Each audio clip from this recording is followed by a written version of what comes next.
Bonjour et bienvenue sur Test Cars pour l'essai de cette nouvelle Peugeot 2008 qui va, le temps d'un road trip, nous emmener dans un premier temps jusqu'à Beaune. C'est parti!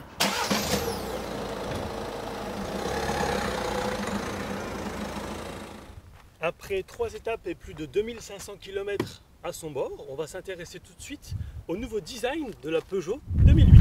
Ce qui marque le plus, c'est cette calandre qui est désormais verticale, ce qui rend un petit peu plus agressif le style du véhicule.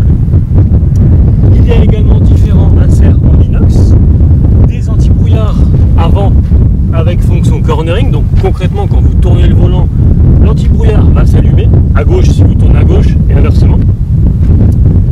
Des capteurs à l'avant, donc on poursuit avec ici des passages de roues spéciaux,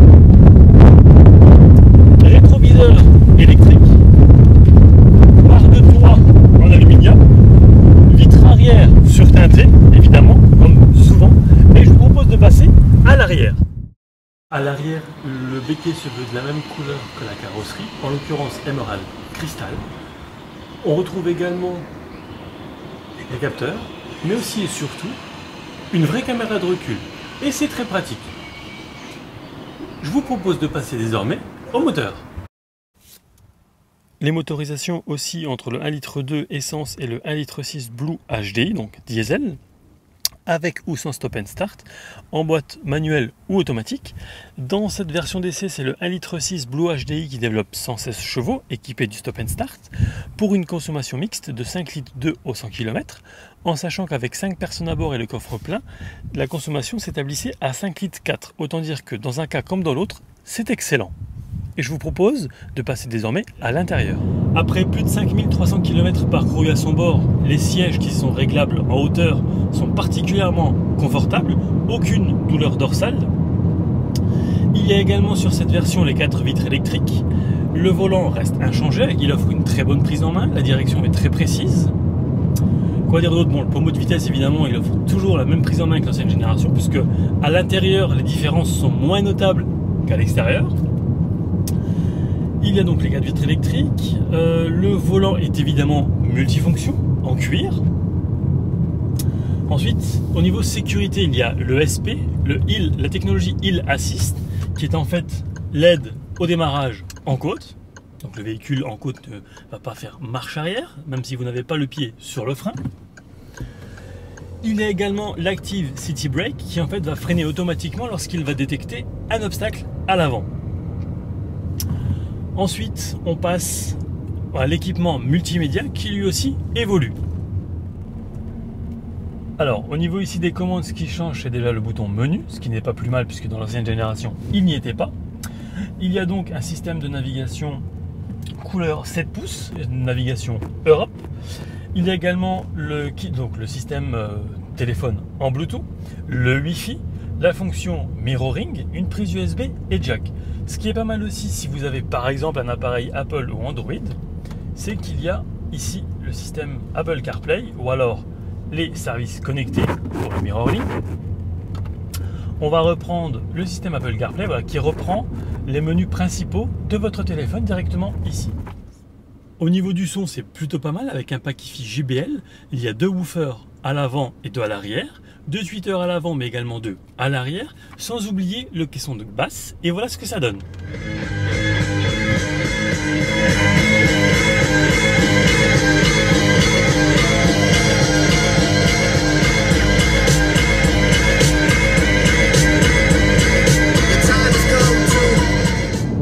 Sur cette version, il y a également le pack Silo qui comprend le toit panoramique vitré avec un vélum électrique, l'éclairage d'ambiance bleu du toit, les vitres latérales et la lunette arrière surteintées et le plafonnier avant et arrière à LED.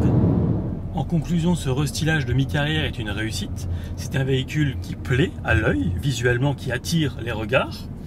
C'est confortable, très confortable même d'ailleurs. Pardon, ça consomme peu. Malgré tout, il y a quand même 2 choses qui ne m'ont pas vraiment plu lors de ce trajet. Une, vraiment à moi en tant que conducteur. Un second que je vais vous montrer tout de suite pour les passagers. Le premier est très simple, je vais descendre un petit peu, vous allez mieux comprendre. Donc le pommeau de vitesse est là, j'ai mon coude qui est posé ici, et voilà. Avec un accoudoir, le souci n'en aurait pas été un. Et deuxième chose, donc pour le passager, c'est qu'ici, il n'y a pas de poignée pour s'accrocher. Alors non, je ne roule pas comme un fou, ce n'est pas un véhicule de rallye, je ne vais pas aller sur circuit avec, mais quand même, lors de longs trajets, ça peut être utile.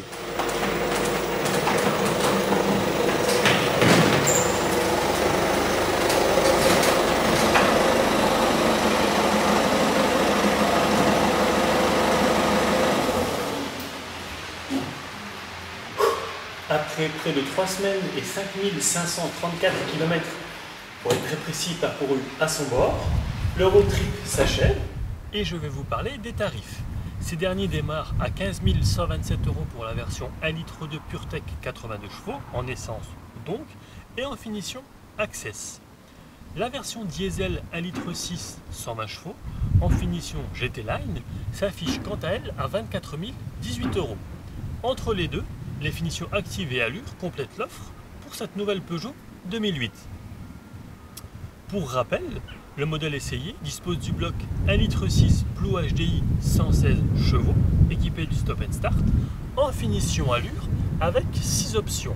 La peinture métallisée, l'Active City Brake, le système de Park Assist couplé à la caméra de recul qui vous aide à vous garer, le mirror screen, la navigation Europe, le système d'urgence et le bouton la commande SOS, les packs IFI JBL et Cielo pour un total de 26 262 €, TVA luxembourgeoise bien entendu.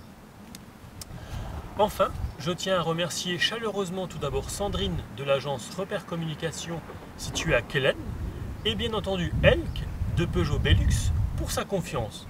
On se retrouve très vite sur Testcars pour un prochain essai. A bientôt!